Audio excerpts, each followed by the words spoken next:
إن الحمد لله نحمده ونستعين به ونستغفره ونعوذ بالله من شرور أنفسنا وسيئات أعمالنا. من يهده الله فلا مضل له ومن يضلل فلا هادي له. أشهد أن لا إله إلا الله وحده لا شريك له، وأشهد أن محمدًا عبده ورسوله. يا أيها الذين آمنوا اتقوا الله حق تقاته ولا تموتن إلا وأنتم مسلمون. يا أيها الناس اتقوا ربكم الذي خلقكم من نفس واحدة وخلق منها زوجها وبث منهما رجالا كثيرا ونساء، واتقوا الله الذي تساءلون به والأرحام إن الله كان عليكم رقيبا. يا أيها الذين آمنوا اتقوا الله وقولوا قولا سديدا يصلح لكم أعمالكم ويغفر لكم ذنوبكم، ومن يطع الله ورسوله فقد فاز فوزا عظيما. ثم أما بعد، فإن أصدق الكلام كلام الله، وخير الهدي هدي محمد صلى الله عليه وسلم، وشر الأمور محدثاتها، وكل محدثة بدعة، وكل بدعة ضلالة، وكل ضلالة في النار. ثم أما بعد، خۆشەویستان، بەردەوامین لە باسکردنی چیرۆک و بەسەرهاتی پێغەمبەران سەلامی خۆیان لێبێت. لقد كان في قصصهم عبرة لأولي الألباب ما كان حديثا يفترى ولكن تصديق الذي بين يديه وتفصيل كل شيء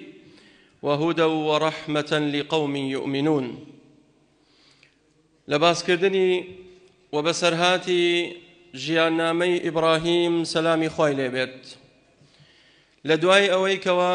ئیبراهیم خەلیل الرەحمان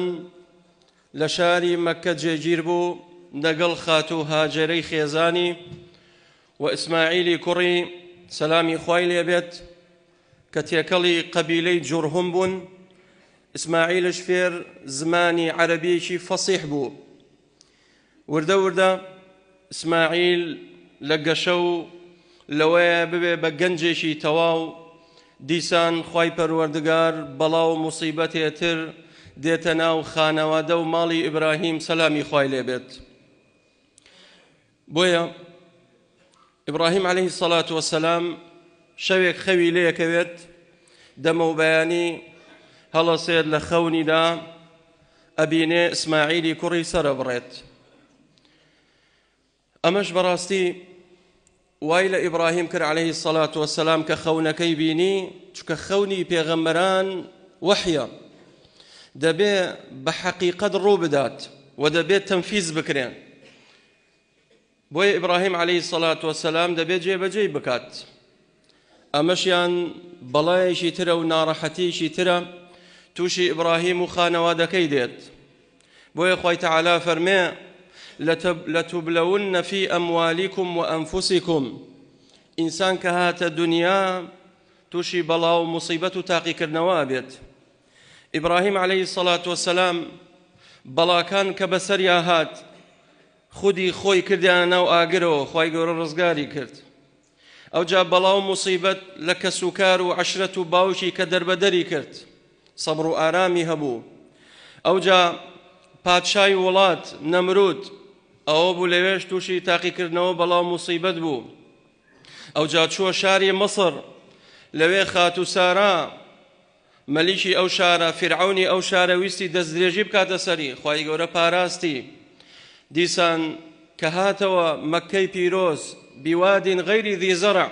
لەوێش تووشی تاقیکردنەوە بەڵاو موسیبەت بوو، بەڵام سەبری کرد، خوای تەعالا ڕزگاری کرد. ئەمجا ئێستا دەبێ مناڵەکەی سەر بڕێت. خوای تەعالا لە قورئانە لە سوورەتی ئەسافات بۆمان باسەکات. ئەمەش بۆچیە براکانم؟ دائیمە ئینسان کە کەوتە ناو ناڕەحەتیەک چاوەڕێی ئەوە بکات لە دوای ئەوە دڵخۆشی و فەرحەناتی دێ، چونکە ئینە مەع العوسری یوسرا، دائیمە لە دوای ناخۆشی خۆشی دێت ئینشاء الله. ئەوەتە ئەو هەموو بەڵاو موسیبەتە کە ڕوو لە ئیبراهیمەکە سەلامی خوای لێبێت، خوای تعالی ڕزگارێکات بۆ چونکە خۆشەویستی خوایە و خەلیلی خوایە. ئینسان کە کەوتە ناو ناڕەحەتیەک و بەڵایەک موسیبەتێک لە خۆی لە ماڵی لە خێزانی لە منداڵەکەی مەیوز مەبن براکانم ئیلا دەرچەیەک ومن يتق الله يجعل له مخرجا خوای گەورە دەروی خێری لێکاتەوە ئەو تا ئیبراهیم عليه الصلاة والسلام مەیوسش نابێت. قال الله سبحانه وتعالى كاتك إبراهيم كسكاري بجهشت قال إني ذاهب إلى ربي سيهدين ربي هب لي من الصالحين فبشرناه بغلام حليم. إبراهيم عليه الصلاة والسلام كاتك شاري خوي وعراقي بجهشت برو الشام كوتريد وهي برو مكة لوين اشتجيبوا فرموي ربي هب لي من الصالحين خوایە لە بری ئەوەی کەوا کە سوکارم باوکم هەجر کرد وازم لێ هاوە چونکە مشریک بوو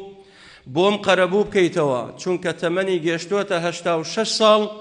هێشتا نەوەی نییە و مناڵی نابێت مەیوسش نابێت. قال ربي هب لي من الصالحين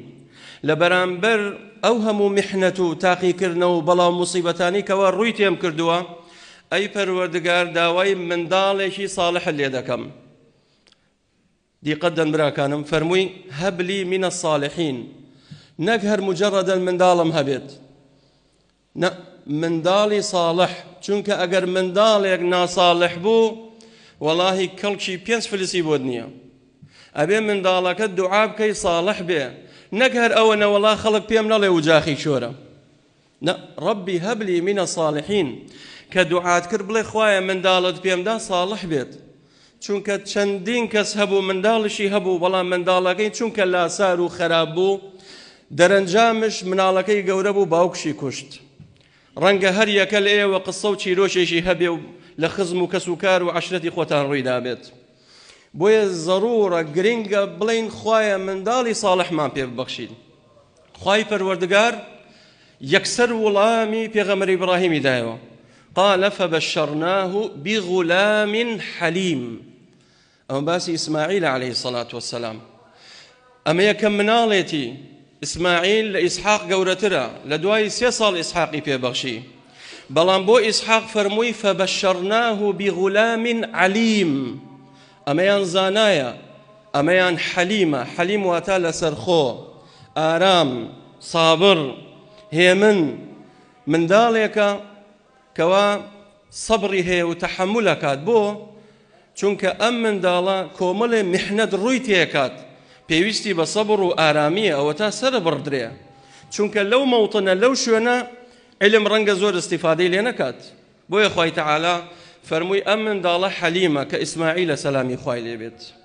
بەڵام ئیسحاق عەلیمە ئەوەش لە قسەیەکە باسی دەکەین ئینشاءڵڵا. کاتێک خوای تەعالا ئەم منداڵەی پێدا هێواش هێواش گەورە بوو فلما بلغ معه السعي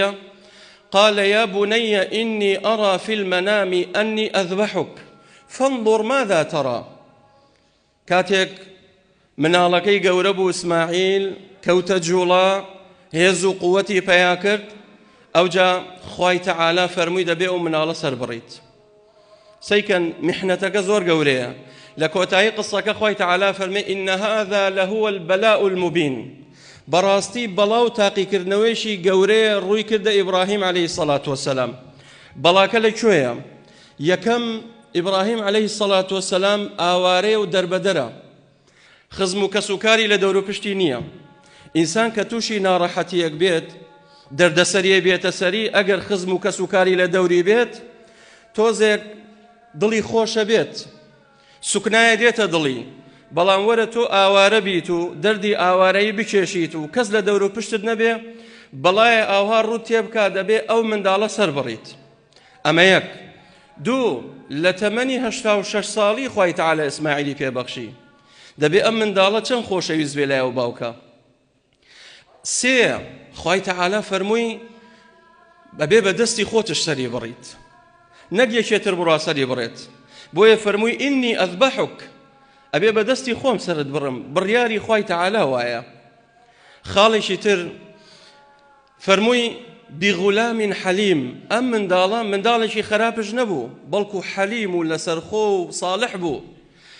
پیا و باوک ئەگەر منداڵشی هەبوو منداڵەکەی لاسار و خراپ بوو ئەگەر بفەوتێتش زۆر خەفەتی لێ ناخوات بەڵام منداڵێکی ئاوا قورس و گران و حەلیم و لەسەرخۆ و هێمن کە هەموو خەڵک خۆشێوێ ئەلەوێ زۆر قورسە باوک بێ بەدەستی خۆی ئەو منداڵە سەر بڕێت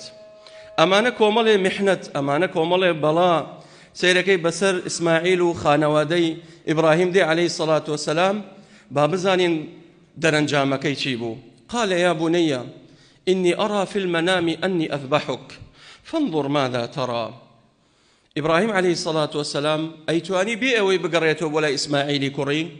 هل لنا وشريني خواسري بريت بلام نا أقريته ولا إسماعيلي كري بيدالي ألي فانظر ماذا ترى چي ألي بريارة چيا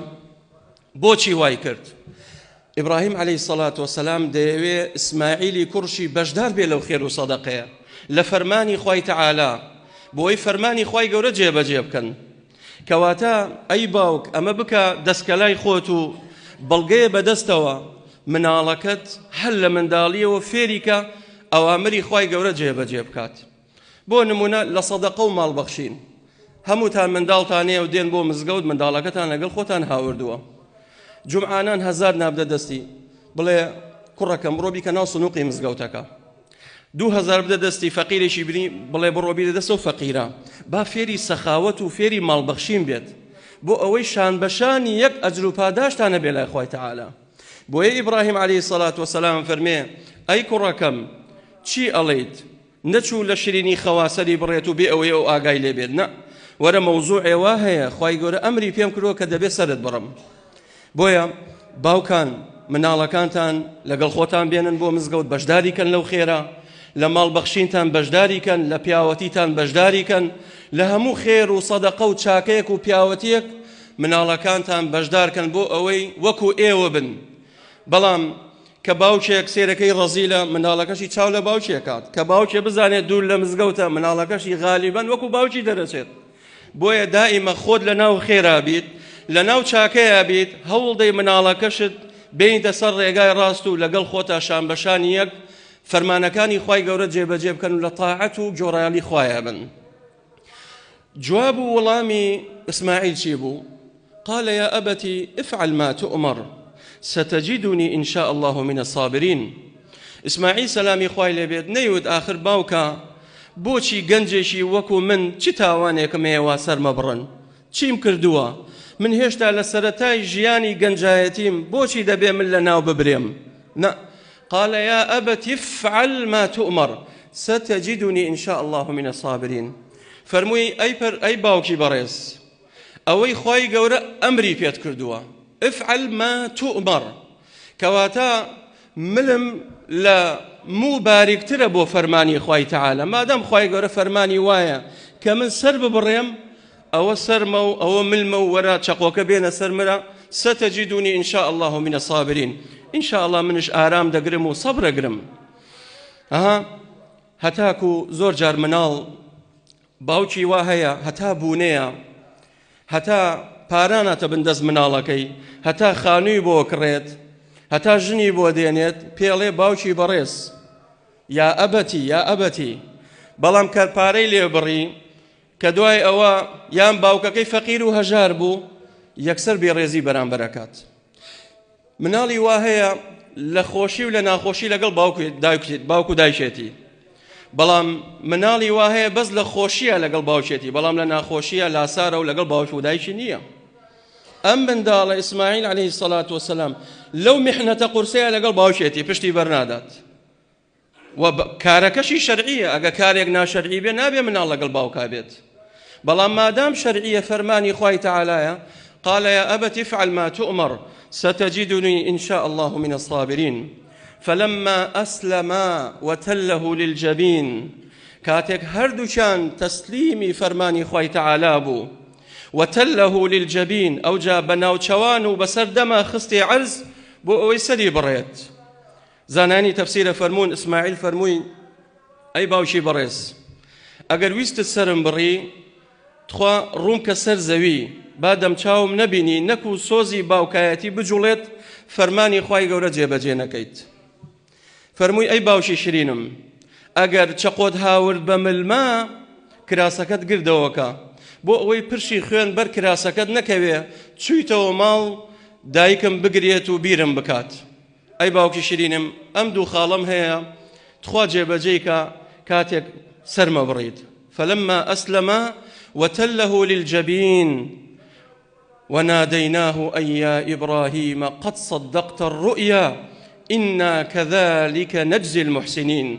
خوای تعالى ناوێ مرۆڤەکان عەزێر بدات بەڵام ئەمە تاقیکردنەوەیەکە چونکە زانایانە فەرموون ئیبراهیم عەلەیهی السەڵاتو وەسەلام چونکە لە تەمەنی 80 ساڵی بەسەرەوە خوای تعالى منداڵی پێیدا زۆر خۆشەویست خەریک بوو خۆشەویستیەکەی بۆ ئەو منداڵە مزاحمە بکات یەک بگرێتەوە لەگەڵ خۆشەویستی خوای تعالایە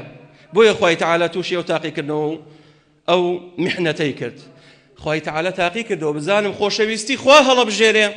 یاخۆت خۆشەویستی منداڵەکەی هەڵەبژێرێت. ئەمەش بەسەر ئێمە دێ ئاگادار بین. زۆر جار ئێمە حرامە خۆین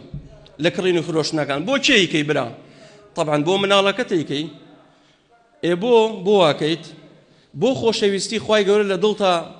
دەرەکەیت یاخود وەکو پێویست نییە ئەگەر خوات خۆش بوێ نابێت دەست بێ بۆ حرام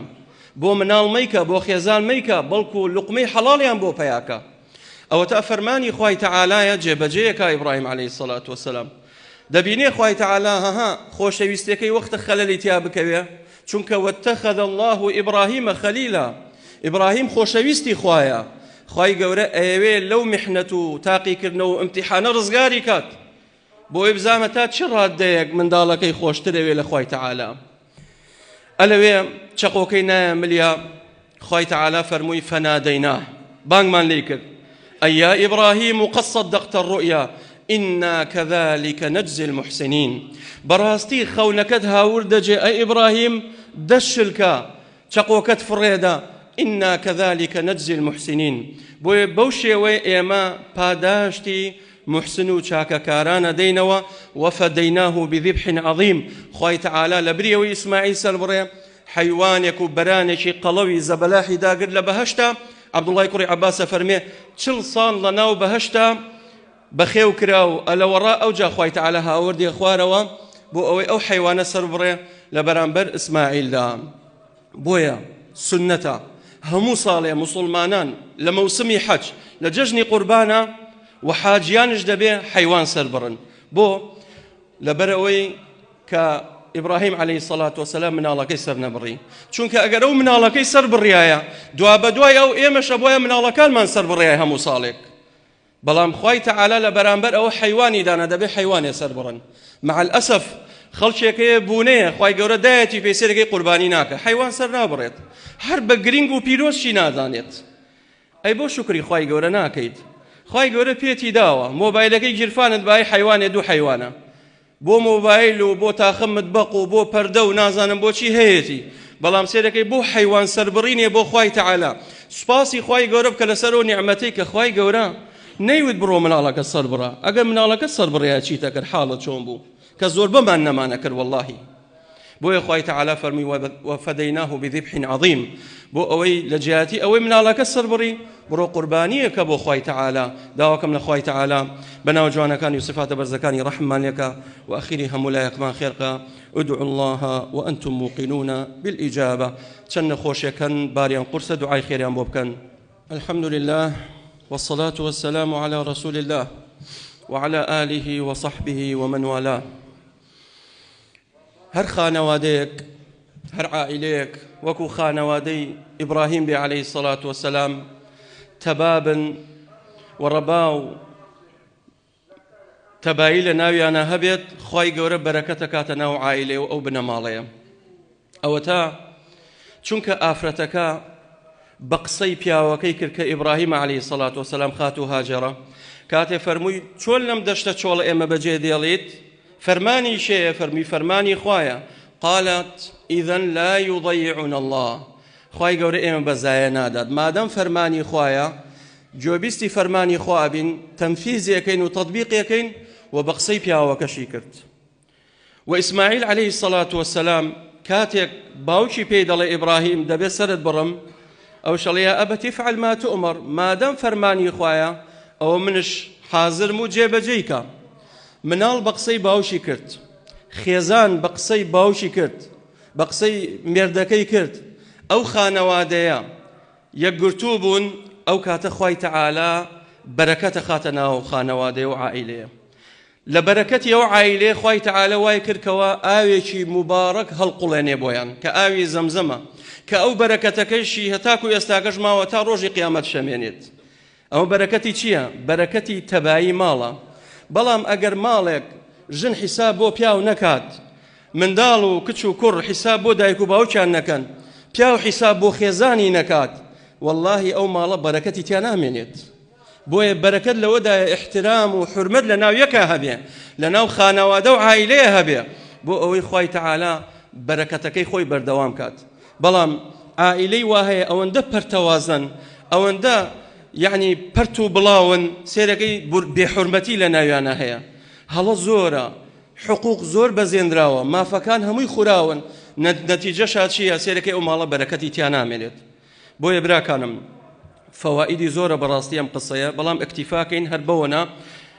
إن شاء الله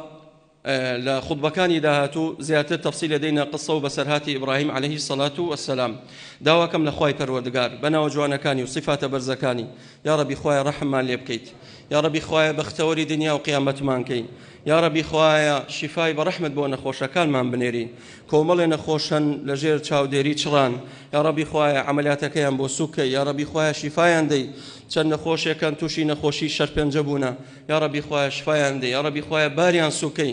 یا رەبی خۆیان بیگەڕێیتەوە بەناو کە سوکاری خۆیان یا رەب العالەمین یا رەبی خۆیان هیدایەتمان دەی یا رەبی خۆیان لە هەموو دەرد و بەڵایە بمان پارێزی یا رەبی خۆیان لە هەموو ناڕەحەتیەک بمان پارێزی یا رەبی خودایە وڵاتمان سەلامەتکەی و وڵاتی هەموو موسڵمانان یا رەب العالەمین یا رەبی خۆیان لێتە پاڕێنەوە بەناو جوانەکان و صفاتە بەرزەکانت يا ربي خدايا قلمي عفوت بسرتاونا كان من بيني لجناهي دايكو باو كان من خوش بي يا ربي خويا لخزم كان من خوش بي لدوستو ناس يارا كان من خوش بي يا رب العالمين لكوتاي دابرا كانم جي خويتي ليرو سباسي يكبا يكي خلشي ام قركا بكم براستي لما وي رابردو او بو سي شوار مان قيمه تعميركين خوا جزاي خيرتان داتو قورو بچوكتان تحملي ام وزعتان كردوا جي اوي كوا سباستان بكين بويا خواهی گەورە نمونەتان زۆر کە ئەمەش بەڵگەی لەسەر ئەوەی ئەم گەڕەکە بەڕاستی حەزیان لە تاعەت و عیبادەتە لە ماوەکانی ڕابردوو سێرەکەی دنیا سارد بوو خەڵکە هات بۆ نوێژ لە نوێژی جومعە ئامادە بوون لە جەماعەت خەڵکی گەڕەکە هاتن بۆ جەماعەت